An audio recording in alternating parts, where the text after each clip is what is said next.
Bonjour Thomas Kunzig, Ah, bonjour Adeline Dieudonné, ça va? ça va et toi? Ça va, c'est amusant de faire une interview en français depuis Bruxelles pour des Italiens. Oui, effectivement, c'est rigolo. Mais donc on va parler un petit peu de Feel Good, Mais d'accord, avec grand plaisir. ton merveilleux roman qui est paru ici en France et en Belgique il y a 2 ans et qui paraît maintenant en Italie, c'est ça? Absolument, absolument, chez l'excellente maison Marcos et Marcos. Super, félicitations déjà. Écoute, je te remercie. Si d'ailleurs un jour tu veux publier en Italie, enfin tu publies en Italie, je sais, mais si tu dois changer, eh ben, va chez Marcos et Marcos. Moi je suis chez Salamandra. C'est sûrement très bien aussi. Voilà. C'est ton premier livre qui est publié en italien? Eh bien non, j'ai déjà des livres publiés en italien, mais je ne sais pas exactement lesquels, parce que je suis un garçon un tout petit peu désorganisé. Je ne prends pas toujours note de ce qui se passe. Je sais que j'ai Kourou, un vieux roman à moi qui était publié en italien sous un autre titre, qui s'appelle, je pense, Il Sindrome del Pescane, mais je ne suis pas certain. Et D'accord. peut-être Le plus petit zoo du monde, Les più piccolo zoo del mondo, un truc comme ça. Mais t'es presque bilingue en fait. Mais oui, mais j'aurais dû aller en Italie maintenant, en vrai. Mhm. Et puis voilà, avec tout ce qui se passe, j'en suis réduit à être dans la chambre de ma fille pour avoir du wifi. D'accord. Donc, on va parler de Feel Good. Tu veux le résumer ou tu veux que moi je le résume? Alors, le résumé, ça c'est une bonne question. Ensuite, je vais essayer de le résumer. Et vu que tu connais le roman, tu peux m'arrêter si tu trouves que c'est pas complet. Voilà. Alors, Feel Good raconte d'abord l'histoire d'un personnage féminin qui s'appelle Alice. Et on va raconter toute la vie d'Alice depuis son enfance jusqu'à plus ou moins ses 50 ans.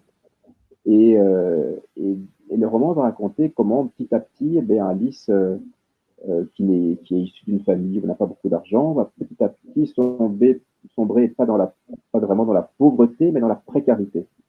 Et comment elle va en avoir un moment, euh, elle va se retrouver dans une situation euh, où il n'y aura pas d'autres possibilités pour elle pour s'en sortir, ayant épuisé toutes les options, entre guillemets, légales, il n'y aura pas d'autre solution que de passer de l'autre côté de la barrière légale, c'est-à-dire de faire quelque chose qui n'est pas légal, c'est-à-dire elle va se trouver, elle va imaginer l'enlèvement d'un enfant. Voilà. Un enfant, ce qu'elle estime être un enfant de riche. Et ça ne va pas bien se passer, dans la mesure où l'enfant de riche, je ne spoil pas trop le livre parce que c'est vraiment le début, l'enfant qu'elle va enlever, euh, en fait, elle va s'apercevoir rapidement que personne ne le réclame. Euh, donc, elle va demander une rançon à quelqu'un, mais ce n'est pas du tout la personne euh, qu'il imaginait. Donc, cette personne n'est pas l'enfant, le père de cet enfant. Je ne sais pas si j'étais clair là, dans ce que je raconte. Écoute, oui, plutôt clair. Et donc, elle va rencontrer cette personne à qui elle réclame l'enfant et qui lui dit, bah, écoutez, c'est très gentil, mais cet enfant, c'est pas à moi. Donc, Voilà. et cet homme ne sera autre que Tom, personnage d'un écrivain. Voilà. Alors ça, Voilà. effectivement, c'est l'autre versant du roman Feel Good. C'est que ben, j'avais très envie de parler depuis. En fait, ça fait très longtemps que je publie des romans. Je pense que je n'étais pas encore né, que je publiais déjà mon premier roman. Et donc, ça fait, je pense, plus de 25 ans que je publie des livres. Et j'avais très envie, et mes livres, même si ils n'ont jamais pas marché du tout, ils n'ont jamais vraiment incroyablement bien marché. Ça n'a jamais été des grands best-sellers. C'était des livres moyens.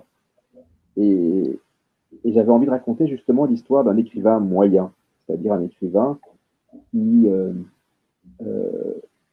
ne connaît ni les misères des tout petits tirages, ni forcément la gloire des grands best-sellers, qui a des petits prix, mais jamais des grands prix, qui a des petits articles, mais jamais la grande presse, qui est invité dans toutes sortes de festivals, de salons du livre, mais jamais comme invité principal, comme un peu second couteau, troisième couteau, Et j'avais envie de raconter ce quotidien-là, les petits salons, les petits hôtels, les petits prix, les petits éditeurs, les petits tirages, les petites ventes.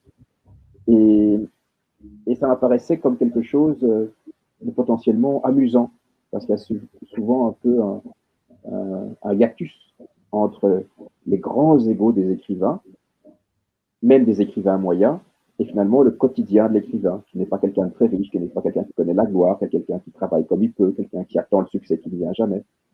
Voilà. Et donc, effectivement, Feel Good, c'est la rencontre de ces deux personnages-là.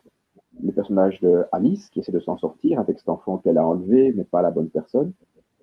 Et puis Tom, qui cherche désespérément une idée pour enfin réaliser ce qu'il espère être son best-seller. Et, et, et puis ce best-seller, ça va être quoi? En fait, Tom, il a bien réfléchi à ce qui fonctionnait. En fait, il a observé, il est observateur, Tom, il observe ce qui fonctionne. Et ce qui fonctionne, c'est les feel good, hein. Ce genre littéraire un peu étrange, qui est fait de lieux communs, de bons sentiments. Et il va proposer à Alice d'écrire un film. D'accord. Bon, mais donc, c'est une histoire tragique entre deux personnages qui ont d'énormes difficultés financières, que tu décris d'ailleurs extrêmement bien. On est vraiment avec eux et on se rend compte de ce que c'est de pas pouvoir terminer le mois, de pas pouvoir s'acheter à manger, dans le cas de Tom, d'avoir tout à coup plus de revenus et comment on se débrouille. Mais en même temps, c'est super drôle. C'est vraiment moi, j'ai énormément ri en le lisant, enfin, comme tout ce que tu fais, c'est-à-dire que moi, ce que j'adore, c'est cette espèce de mélange à la fois entre. Il y a de la critique sociale, il y a vraiment un propos qui est très malin et, et dramatiquement très fort. On est vraiment avec les personnages, on a envie qu'ils s'en sortent, il y a une tension, il y a même énormément de suspense, je trouve, dans Feel Good. Et en même temps, il y a toujours des surprises, c'est toujours très rigolo parce que là, on a deux personnages de losers absolument magnifiques auxquels on s'identifie très bien. Et en fait, quelque part, tu as fait un feel good. Enfin, en tout cas, moi, c'est l'effet qui m'a fait en le lisant. C'est que, mais c'est un feel good, comme tu dis, avec sans bons sentiments, sans y mettre des tonnes de sucre. Au contraire, il y a beaucoup d'acidité dans le livre.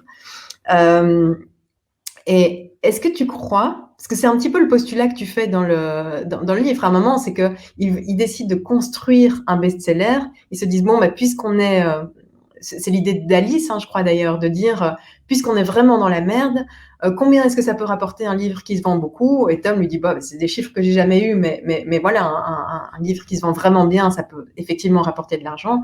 Et donc, ils décident de fabriquer un. Enfin, c'est leur idée de départ. Évidemment, les choses ne vont pas exactement se passer comme prévu. Est-ce que tu crois, toi, que ça peut se fabriquer un succès littéraire? Alors, c'est une bonne question que tu me poses là, Adé, mais je te remercie de me l'avoir posée. Alors, j'aurais très envie de dire non. Mm-hmm. Et pendant de longues années, je crois que j'aurais dit non. Mais en fait, je pense que oui. Mais je ne pense pas que ce soit aussi facile que ça. Je pense qu'il existe effectivement, euh, entre guillemets, des recettes, mais que ce pas des recettes qui sont si faciles à suivre que ça. Euh, C'est-à-dire que les grands best-sellers, c'est soit dans le domaine du roman policier, euh, et un vrai roman policier bien foutu, bien construit, bien mené, c'est très compliqué à écrire. Euh, ou alors c'est du feel good. Mais le feel good euh, va demander, je pense, de se débarrasser de tellement euh, de son ego d'auteur, va demander d'aller tellement contre tes propres instincts, enfin, c'est tellement horrible à construire, parce que tu vas devoir faire tout ce que tu n'aimes pas faire, tu vas devoir te servir de tous les lieux communs, de tous les stéréotypes, tu vas penser que tu ne peux pas écrire ça parce que c'est vraiment trop idiot, mais en fait, si tu dois le faire, euh, il faut accepter d'être un peu con, en fait. Ce qui n'est pas évident, parce que je me rappelle qu'il y a quelques années de ça, j'avais essayé d'écrire un livre vraiment premier degré feel good, et c'est d'abord très très ennuyeux, euh, et ça demande. En fait, je pense qu'il n'y a que les vrais auteurs de feel good qui peuvent écrire des feel good. Voilà. Je pense que tu veux le faire exprès, ça ne marche pas. Oui, Donc, mais donc, ça pose la question de la sincérité de l'auteur. Et est-ce que, ouais, on en revient à la question, est-ce que ça se fabrique ou est-ce que simplement les auteurs de feel good sont des gens qui, ben, ils l'écrivent très sincèrement, c'est leur vision du monde, une vision qui est effectivement peut-être parfois un petit peu naïve ou un petit peu. je ne suis pas certain. Je pense qu'il y a vraiment des auteurs qui sont extrêmement cyniques, euh, et qui, très volontairement, n'écrivent pas certaines choses ou n'écrivent pas certaines choses d'une certaine façon parce qu'ils savent que ça ne va pas plaire à leur lectorat. C'est genre, enfin, c'est pas une intuition, c'est des discussions que j'ai eues avec eux. C'est vrai? Ah oui? Oui, bien sûr, oui. Ok. Et je ne dirais pas les noms. Ou des auteurs, plutôt subtils et un peu intello, qui à un moment en ont eu marre d'avoir des ventes tout à fait légères et qui sont délibérément dirigés vers le feel good et qui l'ont assumé pleinement, enfin, sans le dire comme ça, et qui ont complètement changé de style. Et puis on a vu que les ventes effectivement étaient multipliées par 10, par 100, etc.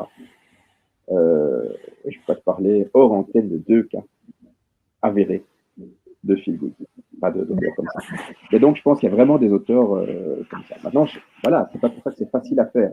Je pense il faut mettre de côté une certaine aussi ambition littéraire, faire plein de choses comme ça pour y arriver. Mhm. Maintenant, il y a la troisième forme de succès littéraire, évidemment, qui est le succès que personne n'aurait pu prévoir. Tu vois, les livres un peu compliqués, un peu sinistres, qui soudain font d'incroyables best-sellers. Tu prends, par exemple, les romans de Houellebecq, a priori, ce pas des romans qui étaient faits pour fonctionner si bien que ça. C'est des romans qui sont assez référencés, un peu intello, tout à fait sinistres, et puis ça marche très bien. Tu prends un roman comme par exemple La vraie vie d'Adine Dieudonné, a priori, tu vois, c'est un roman un peu trop violent pour être un feel good, un peu trop sombre pour être un feel good. Euh, a priori, tu m'aurais demandé si ce roman avait fonctionné avant sa sortie. Même si je l'aimais beaucoup, j'aurais dit oui, il va marcher un petit peu, il aura son petit succès, etc. Mais personne n'aurait pu prévoir le succès qu'il a eu. Donc, toi et d'autres, vous rentrez dans l'ensemble des espèces de best-sellers merveilleux, magiques, inattendus. Euh, voilà. Mhm. Et mais donc tu parles beaucoup effectivement du métier d'écrivain dans le livre. Est-ce que tu peux me raconter un peu toi comment pourquoi tu as décidé de faire ce métier-là qui effectivement est pas le plus simple, pas le plus lucratif, il demande quand même beaucoup de sacrifices. Qu'est-ce qui toi t'a donné envie de devenir écrivain? Ah, c'est une bonne question aussi. En fait, quand moi j'ai commencé, j'étais vraiment très très jeune. C'est-à-dire que j'ai publié mon premier roman quand j'avais 22 ans. À 22 ans, tu es encore un peu un enfant, quoi. Et, et je pense que quand j'avais 22 ans, j'idéalisais complètement ce que c'était que la profession d'écrivain. J'étais persuadé que les écrivains, d'abord, gagnaient bien leur vie et puis tout à fait pouvaient mener une vie confortable, au calme, écrire un roman tous les 4 ans et demi, et puis c'était bien comme ça, quoi. Euh, Évidemment, c'est pas pour ça que j'ai commencé à faire de la littérature. Je pense qu'on ne sait jamais très bien d'ailleurs pourquoi on commence à faire de la littérature, à écrire des romans. Pourquoi un beau jour, moi ou d'autres, on a une histoire en tête, on décide d'aller jusqu'au bout, de l'écrire et puis de la publier. Je pense que quand moi j'ai commencé, peut-être un petit peu comme la plupart des gens qui commencent à faire de la littérature, c'est parce qu'on a aimé lire d'abord, parce qu'on s'est Mhm. rendu, parce qu'on s'est rendu compte des merveilleuses émotions qui peuvent être partagées à travers la littérature, et parce qu'on a envie de participer à ce partage d'émotions, d'en donner, d'en recevoir. On commence à écrire aussi peut-être, enfin, je parle pour moi, mais aussi je pense pour beaucoup d'autres, parce que on a des histoires, on a l'impression qu'on a des histoires à raconter, parce qu'on a un rapport particulier à l'imaginaire, parce qu'on sent que l'imaginaire est un outil dont on a envie de se servir et dont on peut se servir, est un outil qu'on a envie d'explorer. Euh, et puis voilà, je pense qu'il faut aussi une certaine dose de peut-être d'inconscience, peut-être il faut peut-être un peu d'ego aussi, parce que c'est quand même gonflé de croire que les histoires qu'on raconte vont intéresser des gens, que des gens vont avoir envie de mettre 20 euros pour acheter l'histoire quand tu les racontes. Ça peut être aussi un peu présomptueux. Il y a aussi quelque chose qui est assez formidable, je trouve. C'est peut-être aussi pour ça qu'on commence à écrire, c'est parce il y a la curiosité de ce qu'on peut faire soi-même. C'est-à-dire que c'est vraiment l'idée de... Moi, je suis un peu un scientifique frustré, par exemple. J'ai toujours voulu faire de la recherche scientifique. J'aime bien l'idée de travailler avec de la curiosité.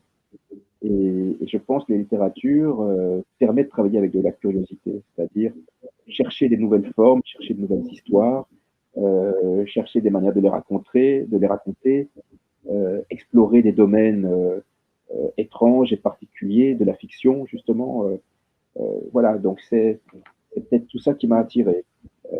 C'est malgré tout, même si c'est un métier qui est un métier fragile et précaire et quelquefois un peu stressant et qui n'est pas tout à fait satisfaisant pour plein de choses, euh, c'est un métier qui n'est jamais... Ce sont des journées formidables, de d'écrivain. Ce sont des journées où on cherche, on réfléchit, c'est pas forcément des journées où on écrit, c'est pas forcément une ligne formidable qui va sortir, mais c'est des journées où on est là avec nos scénarios, nos personnages, et on va essayer de faire apparaître la vie à partir de rien, à partir de quelques phrases, de quelques mots, et c'est extraordinairement exaltant. Et puis quand ça fonctionne, c'est extraordinairement exaltant aussi d'avoir des retours de lecteurs qui ont vécu des choses à travers ce qu'on leur racontait. C'est des très beaux moments de partage. Et finalement, je trouve que c'est une activité qui, malgré le fait qu'elle est précaire et fragile, vaut vraiment, vraiment tous les sacrifices qu'on peut en faire, quoi. Et pour, pour reparler d'argent, parce qu'il est vraiment beaucoup, beaucoup question d'argent dans Feel Good, ce que j'aime énormément aussi, c'est tout le regard que tu as sur les riches. Enfin, en tout cas, que tes personnages ont sur les riches, mais enfin, on sent bien que tu n'as pas énormément transposé. Sur la violence sur la violence de cette idée un petit peu bourgeoise du mérite, du qui veut peut. C'est une de mes scènes préférées dans Feel Good quand Alice va retrouver son amie d'enfance, Séverine, dans un café très, très... Enfin, comment est-ce que tu appelles ça? Un lieu. Ça s'appelle plus un café, un lieu où on boit des thés qui ont des noms pas possibles. Et la sincérité de Séverine, en fait, qui est persuadée que, oui, les gens qui s'en sortent, c'est parce qu'ils ont fait ce qu'il fallait pour s'en sortir, que les gens qui s'en sortent pas, c'est que forcément, ils n'ont pas fait ce qu'il fallait, qu'elle-même, elle travaille pas, elle vit d'argent qu'elle a probablement hérité, plus son mari qui bosse. Et voilà, est-ce que tu veux un peu nous parler de est-ce que toi, tu l'as beaucoup expérimenté, cette brutalité-là de ces gens qui disent bah ouais, si tu veux y arriver, tu y arriveras. Oui, ben, je pense que comme la plupart des gens, en fait, nous vivons dans une société qui est extrêmement riche et dont l'ensemble du fonctionnement semble être fait soit pour les gens qui ont beaucoup d'argent, soit euh, euh, qui semble en tout cas euh, condamner irrémédiablement ceux qui n'en ont pas. Euh, et je pense que c'est quelque chose que tu retrouves à tous les niveaux des images que la société nous renvoie en permanence. Euh, les publicités, les systèmes de première, de seconde, de troisième classe dans les avions, dans les trains, les systèmes de crédit, d'intérêt. Enfin, on se rend compte que c'est une société dans laquelle il faut vraiment beaucoup mieux être très riche que même un peu moyen, quoi. Euh, et alors, c'est étrange comme il est profondément ancré dans la société que euh, euh, il y a quelque chose qui nous fait croire que être riche, c'est pas si compliqué. Il suffit de travailler beaucoup. C'est ce que disait le président français Sarkozy, travailler plus pour gagner plus, comme s'il suffisait de travailler beaucoup pour gagner beaucoup. Il y a des gens qui travaillent énormément, qui se tuent proprement à la tâche, hein, puis on le voit avec l'épidémie de coronavirus, qu'il y a tous ces personnels soignants et autres qui se tuent complètement à la tâche pour des salaires qui sont tout à fait ridicules. Au contraire, les gens qui ont beaucoup, beaucoup d'argent, la plupart sont pratiquement oisifs, en fait. Ils ne travaillent pas tellement. Et que c'est comme ça depuis le Moyen-Âge, en fait. Le travail est plutôt quelque chose qui est réservé aux classes moyennes ou bien aux gens pauvres. Et donc, il y a une espèce de mauvaise foi, quand même, un tout petit peu bizarre, comme il nous fait croire qu'on est dans une société qui donne sa chance à tout le monde, alors que pas du tout. Une société qui donne sa chance à pas grand monde, voire à personne, sauf à ceux qui en ont déjà à la base, qui ont hérité de leur chance. Et c'est vrai que c'est un discours, malgré tout, qui est extrêmement présent dans la société, mais même pas forcément chez les gens riches, chez tout le monde, même chez des gens qui sont très, très modestes. Il suffit de se bouger, il suffit d'en vouloir, il suffit de. Et puis les choses iront mieux. Et puis effectivement, les gens qui sont dans la misère, les gens qui sont au chômage, c'est un peu leur faute, parce qu'en fait, ils s'enferment dans une logique, entre guillemets, de l'assistanat. Et puis voilà. Donc c'est une société où la pauvreté, en fait, est de plus en plus répandue pour des raisons quasi structurelles, mais on continue à faire poser la responsabilité de la pauvreté sur les épaules de personnes qui, en fait, ne sont pas du tout responsables de cette pauvreté-là. Et d'ailleurs, bien souvent, tu es responsable de ta pauvreté, enfin, les personnes responsables de ta pauvreté, c'est les gens qui sont les plus enrichis à tes dépens. Il faut croire que je fais un discours marxiste. Alors que c'est la vérité. C'est la vérité. Enfin, on peut regarder toutes les statistiques comme on veut. Il est à peu près impossible de s'enrichir par le travail. On ne s'enrichit que par le capital ou en héritant d'un capital important. Et la croissance des États occidentaux étant ce qu'elle est, on s'enrichit de moins en moins. On peut travailler de plus en plus, on s'enrichira de moins en moins. La seule façon d'être riche, c'est d'en hériter. Voilà. Et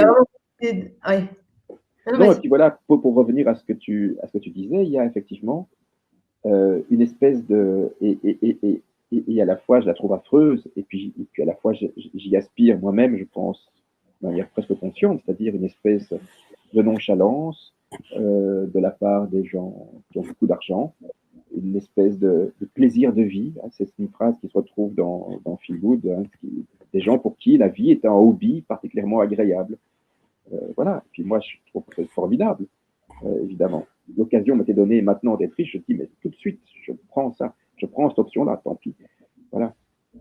Évidemment, oui, bah, parce que y a l'idée de la sécurité aussi, et cette idée de spirale qui est très forte, hein, la spirale qui t'emmène vers le haut, et puis l'autre la dégringolade qu'on sent fort, et tu la décrit super bien dans Feel Good, cette angoisse-là, l'angoisse de finir à la rue, qui est extrêmement présente. Et effectivement, du coup, on aspire tous à devenir riches, à se mettre en sécurité, à mettre nos enfants en sécurité. Il y a beaucoup de questions de ça aussi dans Feel Good avec Alice, qui a son petit garçon. Et c'est ça, finalement, le pire, le plus tragique dans sa situation, c'est qu'elle se sent tellement désolée pour ce petit garçon. Mais oui, mais c'est ça qui est, je trouve, intéressant dans la précarité. Le plus terrible dans la précarité, c'est pas forcément l'inconfort, c'est pas forcément de ne pas pouvoir s'acheter une télé, c'est pas forcément ne pas pouvoir aller au restaurant toutes les semaines, c'est pas forcément ça qui est compliqué. Dans la précarité, le plus terrible, c'est la peur, évidemment. C'est la peur de qu'est-ce qui va venir après, une fois qu'on ne sait plus payer son loyer, une fois qu'on n'a plus de maison, une fois qu'on ne sait plus payer les cahiers du petit ou l'école ou son voyage scolaire, qu'est-ce qui vient après? Et ce qui vient après, c'est terrible, on le sait, parce qu'on voit les villes et les rues qui sont remplies de SDF, de gens qui ne s'en sortent pas du tout. Et cette peur, je pense qu'elle est de plus en plus générale, en fait. C'est quelque chose qui n'est plus l'apanage d'une minorité. Hein. C'est quelque chose, je pense, qui est une grosse différence avec nos parents, avec la génération des années 70 ou 80, qui était une génération où une fois que tu avais un emploi, une place, une position, eh ben, tu faisais une carrière et chaque année tu gagnais un peu plus et puis tout allait bien. Maintenant, effectivement, tu n'as plus d'idée de carrière, de place, de position stable. Donc, je pense que la peur est un sentiment qui devient de plus en plus important dans cette société dans laquelle on vit. C'est plus seulement les ouvriers précaires ou quelques personnes qui n'ont pas fait d'études, quelque chose qui devient en général. C'est quelque chose qui est inquiétant, je pense, une société où la plupart des gens ont peur, où la tranquillité d'esprit devient en fait le privilège d'une petite minorité. Voilà, c'est quelque chose en fait qui est un facteur d'instabilité. Mmh. Ouais. Oui, où effectivement, on, on se dit tous qu'on peut finir à la rue. Maintenant, a priori, plus personne. C'est vrai que tu dis ça. C'est vrai que moi, quand j'étais gamine, j'avais dans l'idée. Après, c'était peut-être une vision faussée, mais je suis pas sûre qu'elle était si fausse que ça, de se dire les gens qui sont dans la rue, c'est vraiment des gens à qui il est arrivé quelque chose de très très grave, qui ont eu vraiment des accidents de la vie. Ça a été la suite d'une longue dégringolade.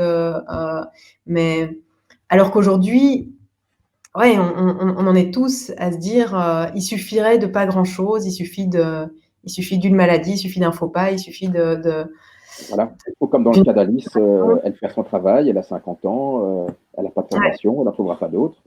Et c'est là que ça devient intéressant. Enfin, c'est là que les personnages deviennent intéressants. C'est quand un personnage a épuisé toutes les autres possibilités qui lui restent dans sa vie, qu'est-ce qu'il va trouver et c'est là que l'imaginaire aussi rentre en jeu.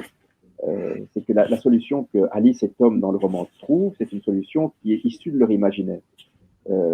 Et ça rejoint une idée en fait que je développe depuis quelque temps, c'est-à-dire que si on veut survivre dans les conditions d'incertitude très importantes dans lesquelles le monde se trouve aujourd'hui, un des meilleurs outils, une des meilleures armes qui est à notre disposition, c'est l'imaginaire.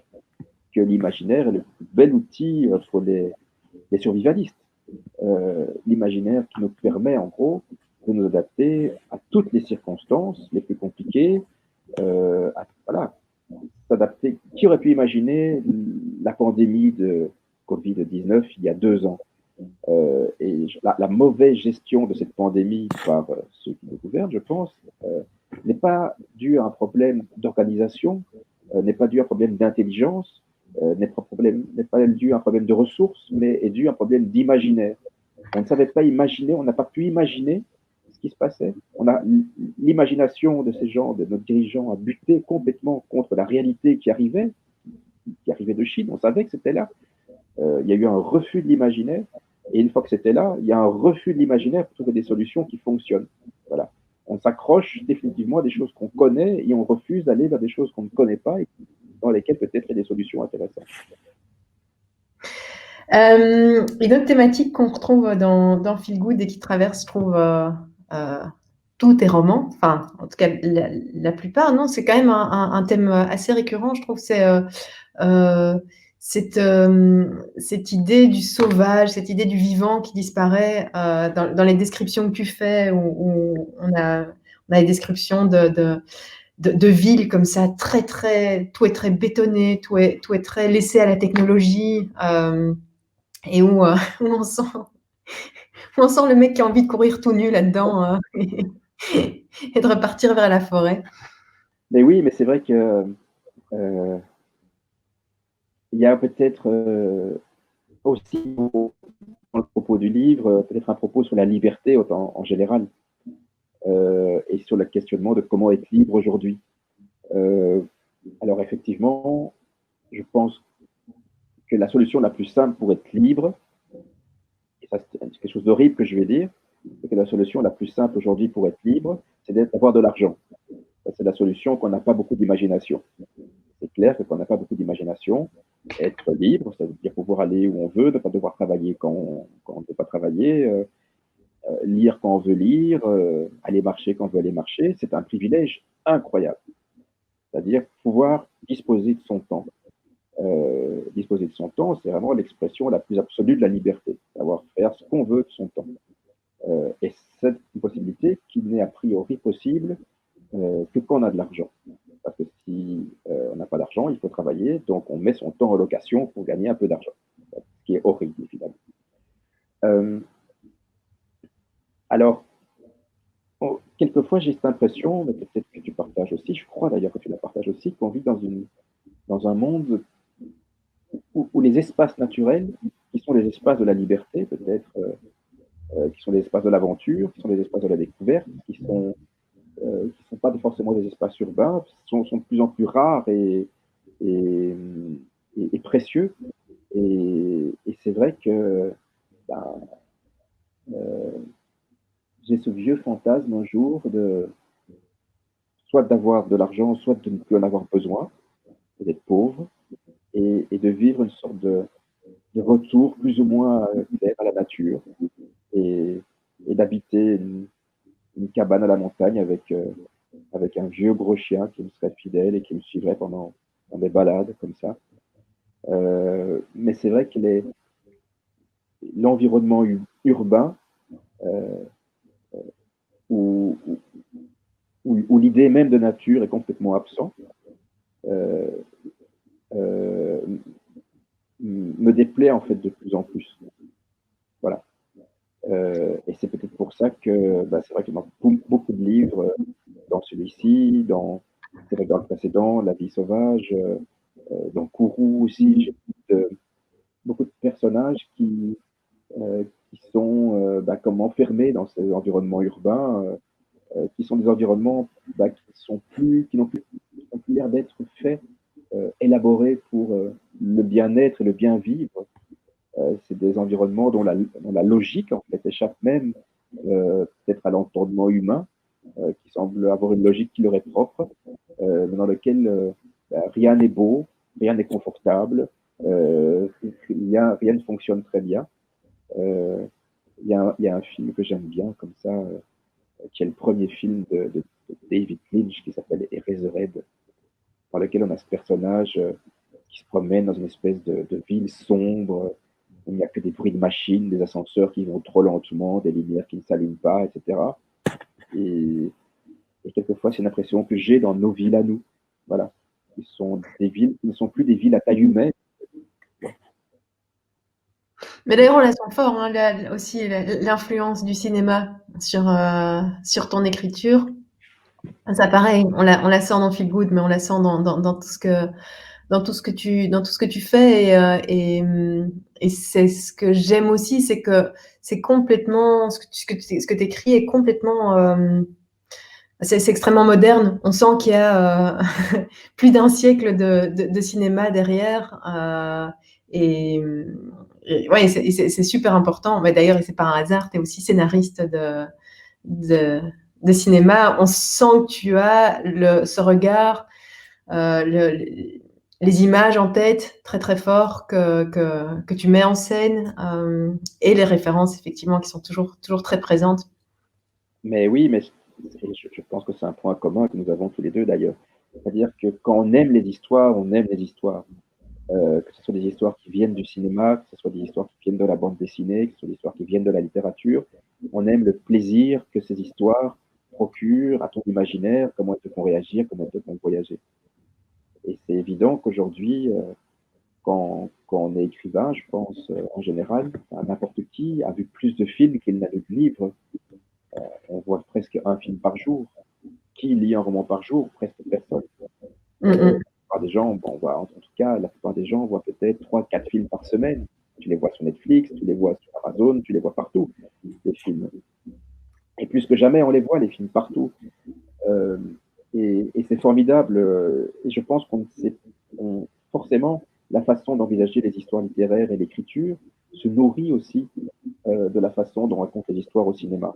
Donc je pense qu'en littérature, en écriture, on peut faire des arrêts sur image, on peut faire des travelling, on peut faire des contre-plongées, on peut dire maintenant on fait un ralenti, on peut avoir des formes narratives qui sont des formes narratives complexes comme ce qu'on trouve parfois dans les séries télé ou dans certains films avec du flashback, du fast-forward, des machins comme ça. Et c'est évident que la littérature a influencé très fortement le cinéma et qu'elle continue à le faire. et que le cinéma influence aussi très fortement la littérature. En fait, ce sont des arts qui sont des arts euh, cousins germains, en tout cas, ils sont frères et sœurs. Ce sont des arts qui sont beaucoup plus proches des uns des autres qu'on ne le pense. Hein. C'est bizarre qu'on continue à croire que un écrivain n'est pas forcément un scénariste. Un écrivain est forcément un scénariste. Et un scénariste a certainement aussi beaucoup de proximité avec un écrivain, parce que tu réfléchis à la manière dont tu élabores un personnage, une histoire, comment tu le construis, comment une histoire reste agréable à lire, comment tu construis un suspense, comment tu fais en sorte qu'il n'y ait pas de ventre mou, etc. Tout ça, c'est de la littérature, tout ça, c'est de l'écriture. Maintenant, on peut donner des noms différents, mais en fait, c'est le même travail. Oui, à ceci près que le scénariste n'élabore pas l'œuvre finie, et que donc il n'a pas forcément besoin de maîtriser la forme. Mais bon, voilà, bref. Oui, c'est vrai, Et, tu as raison. C'est-à-dire qu'effectivement, le scénario, c'est une étape de travail où il y a un ouais, réalisateur et des images, et l'écrivain, c'est une œuvre qui suffit à elle-même. Donc, les images sont produites par la littérature. ouais. C'est vrai. L'écrivain doit tout faire. Il doit à la fois être le scénariste, mais il doit être l'interprète, il doit être le metteur en scène, le directeur photo. Enfin, il doit choisir il doit tout faire. Le scénariste se contente, entre guillemets, je suis pas en train parce que voilà, pour moi, c'est deux boulots qui sont très très différents justement. Parce que par contre, le scénario demande une autre maîtrise, une rigueur beaucoup plus importante, je trouve, au niveau de la structure. Tu parlais de la structure tout à l'heure. J'ai l'impression que en littérature, on est beaucoup plus libre et on n'est pas obligé de respecter les trois actes. On n'est pas obligé, mais je suis certain que beaucoup d'écrivains Mmh. aimeraient beaucoup à s'intéresser Oui, à la théorie du scénario. ouais, Euh, je, je pense que, en tout cas, dans mon cas, euh, le fait d'avoir beaucoup travaillé en scénario m'a énormément aidé en littérature. Mes premiers romans, je me lançais dedans un peu comme un chien fou, et je ne savais pas ce que c'était qu'une structure narrative, et je me disais, on verra bien.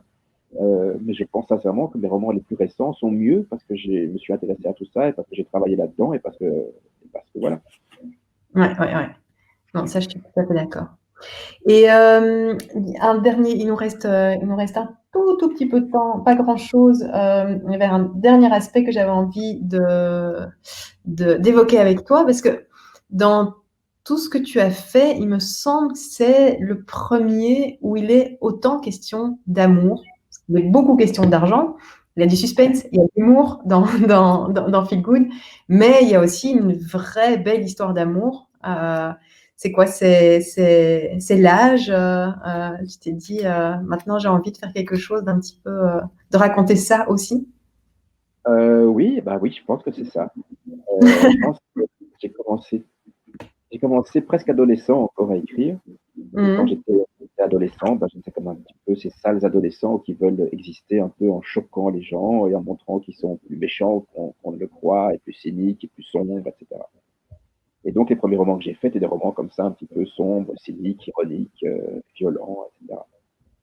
Et puis, le temps avançant, et puis, je pense que bah, d'abord, j'ai eu envie d'explorer d'autres champs émotionnels, des choses plus nuancées, plus douces, plus différentes, pas toujours faire la même chose. Je suis devenu père aussi à plusieurs reprises. Je pense que le fait d'être parent t'ouvre à d'autres formes d'émotions, justement.